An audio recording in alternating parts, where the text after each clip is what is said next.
Baik, Assalamualaikum warahmatullahi wabarakatuh. Izin memperkenalkan diri, nama saya Raffi Arikrandeli dengan NIM 235547511 dari kelas ekstensi Cimahi 2023. Saya di sini ingin memaparkan hasil praktikum getaran mekanik yang telah dilaksanakan pada tanggal 15 Februari 2025. Selanjutnya, untuk pendahuluan, praktikum getaran mekanik ini sendiri dilakukan guna mencapai 5 tujuan. Yang pertama yaitu mahasiswa memahami getaran mekanik pada kondisi yang sebenarnya.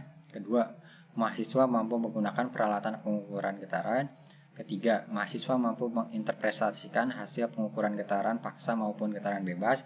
Keempat, mahasiswa mampu membandingkan teori dan hasil empirik getaran mekanik. Yang kelima yaitu mahasiswa mampu mengoperasikan aplikasi Octave. Untuk materi praktikum, di sini terdapat 3 modul, yang dimana modul pertama berisi tentang materi getaran bebas 1 derajat teredam dan tidak teredam. Modul kedua berisi tentang getaran paksa dengan tambahan motor unbalance. Modul ketiga berisi tentang materi getaran paksa dengan tambahan lip ring dan pegas coil.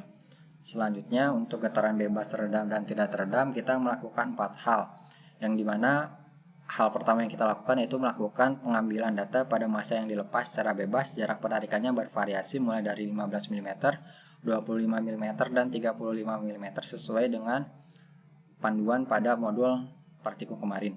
Selanjutnya kita melakukan penimbangan plat pemberat massa dan tambahan, yang dimana penimbangan atau pemberian pemberat atau massa tambahan ini dilakukan guna mengetahui apakah pemberian massa ini akan mempengaruhi faktor-faktor pada getaran bebas atau indikator pada getaran bebas seperti frekuensi, amplitudo, dan lain hal. Yang ketiga yaitu melakukan perhitungan pada kekakuan pegas. Yang keempat adalah mengambil data frekuensi, yang dimana data hasil praktikum ini akan digunakan untuk dilakukan proses analisa dan untuk di-input ke dalam aplikasi Octave. Selanjutnya, untuk alat yang digunakan, alat peraga getaran mekanik bebas, yaitu terdapat 6 item. Yang pertama itu terdapat timbangan gantung. Timbangan gantung sendiri ini berfungsi untuk mengukur berat dari plat atau penambah massa. Yang kedua terdapat motor unbalance dan dimmer. Motor unbalance ini berfungsi untuk memberikan getaran paksa, dan dimmer berfungsi untuk mengatur kecepatan motor. Selanjutnya terdapat tachometer. Tachometer ini berfungsi untuk mengukur kecepatan motor tersebut. Yang keempat terdapat vibrometer. Vibrometer ini berfungsi untuk mengukur getaran yang dialami oleh permukaan massa. Yang kelima terdapat pegas, dan keenam terdapat redaman. Pegas dan redaman yang keenam adalah plat massa. Yang kedua yaitu alat peraga getaran mekanik bebas. Pada alat peraga ini terdapat 7 item. Yang pertama yaitu adalah piringan unbalance, kedua pegas batang, ketiga massa atau pemberat, keempat mikrometer, kelima redaman, keenam pegas coil, ketujuh tachometer. Selanjutnya, untuk proses pengambilan data, untuk kali ini saya menampilkan pengambilan data pada alat peraga mekanik bebas. Pada pengambilan data ini terdapat 8 tahap. Yang pertama yaitu kita merancang massa dan pegas sesuai dengan skema yang telah ditunjukkan pada modul praktikum kemarin. Yang kedua yaitu kita mengukur massa M1, M2, M3 dengan alat timbangan yang tersedia dan catat hasil pengukurannya. Dan hasil pengukuran M1 kemarin yaitu sebesar 0,845 kg, untuk M2 yaitu sebesar 0,940 kg, dan untuk M3 yaitu sebesar 0,680 kg. Nah, yang ketiga yaitu ukur kekakuan pegas K1 dan kemudian tandai serta catat hasilnya. Lakukan sesuai dengan petunjuk pada modul praktikum. Yang keempat yaitu pasang massa dan pegas sesuai skema pada modul praktikum. Yang kelima adalah pasang sensor getaran pada permukaan massa. Yang keenam adalah pasang vibrometer pada permukaan massa dan sambungkan pada perangkat lunak yang sudah terinstal pada PC atau laptop. Ketujuh yaitu beri simpangan X1 sebesar 15 mm, X2 sebesar 25 mm, X3 yaitu sebesar 35 mm. Yang terakhir adalah amati hasil percobaan, kemudian catat data yang dihasilkan.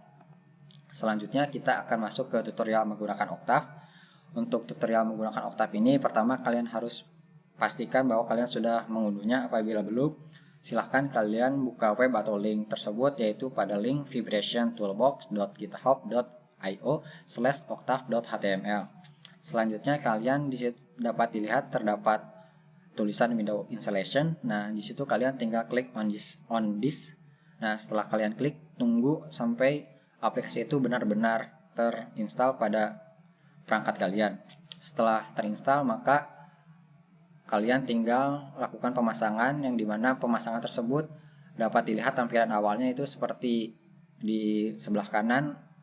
Nah, setelah kalian melakukan proses penginstalan, nanti akan hasil dari tangkapan layarnya itu seperti ini. Ini adalah tampilan setelah kalian melakukan proses penginstalan di perangkat kalian. Dan pastikan dalam proses penginstalan harus terinstall folder yang memiliki nama itu OVT Toolbox Strip Master. Nah, pastikan juga di dalamnya terdapat folder bernama INST, yang dimana dalam folder tersebut terdapat fitur-fitur yang akan digunakan dalam proses penganalisa getaran. Selanjutnya, untuk mengetahui fitur apa saja yang akan kita gunakan, kalian dapat menggunakan tab command. Yang pertama yaitu tab command ini berfungsi untuk kita melakukan proses input data atau kita mencari data apa saja yang akan kita input dan bagaimana cara penggunaannya. Yang pertama, kalian dapat untuk mengetahui fitur apa saja yang akan kita gunakan, yaitu kalian dapat mengetik pada tab command ini help spasi ftb1.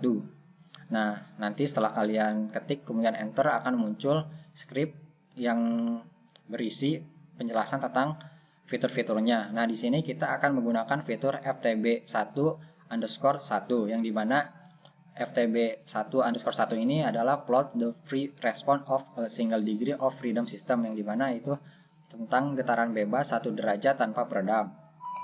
Selanjutnya, untuk bagaimana cara kita mengetahui penggunaannya, di sini kita dapat melihat atau menggunakan komen lagi, yaitu dengan mengetik help spasi ftb1_1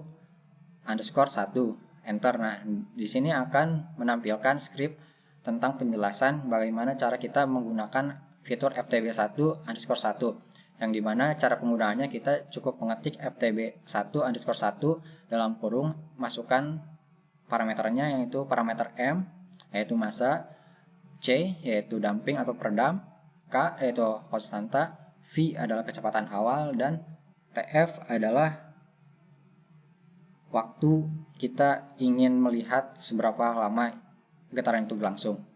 Nah, selanjutnya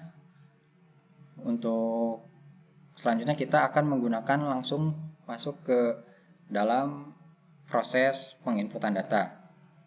Nah, di sini kita akan masuk ke proses penginputan data, yaitu dengan cara kita mengetik pada tab command, tentunya dengan mengetik ftb1_1, kita memasukkan massa pada plat pemberat itu yaitu sebesar 0,845 kg. Terus kemudian koma 0. Kenapa di sini 0? Karena di sini kita tidak menggunakan damping atau peredam, maka kita abaikan dengan memberikan nilai 0. Selanjutnya kita masukkan nilai konstanta, yang dimana nilai konstanta yang telah kita dapatkan dari hasil praktikum kemarin adalah sebesar 1657,9. Nah, selanjutnya kita masukkan penambahan pegas awal atau tambahan pegas awalnya itu sebesar 15 mm, yang dimana 15 mm ini didapat dari panduan atau skema yang telah ditentukan pada modul praktikum kemarin. Nah, selanjutnya untuk 1 yaitu adalah kecepatan awal dari getaran tersebut. Nah, sedangkan 5 ini adalah waktu di mana kita ingin melihat getaran tersebut.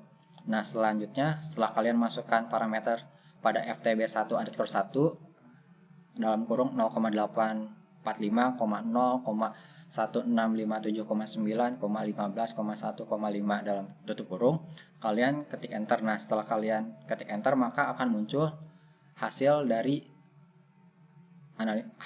perhitungan tersebut, yang dimana akan muncul nilai frekuensi alaminya yaitu sebesar 44,3 rad per second. Kemudian damping rasionya 0 karena kita di sini tidak menggunakan peredam atau damping. Selanjutnya kita akan mendapatkan nilai amplitudo yaitu sebesar 15 dan nilai pi yaitu sebesar 1,57, yang dimana apabila disimulasikan atau dianimasikan dapat dilihat pada gambar sebelahnya, yang dimana seperti ini hasil dari simulasi atau perhitungan yang digunakan menggunakan Octave. Mungkin cukup sekian pemaparan dari saya. Apabila ada perkataan kata atau yang kata-kata atau pembahasan yang kurang jelas, mohon dimaafkan. Apabila ada saran atau masukan, saya terima. Mungkin cukup sekian. Wabillahi taufiq wal hidayah. Wassalamualaikum warahmatullahi wabarakatuh.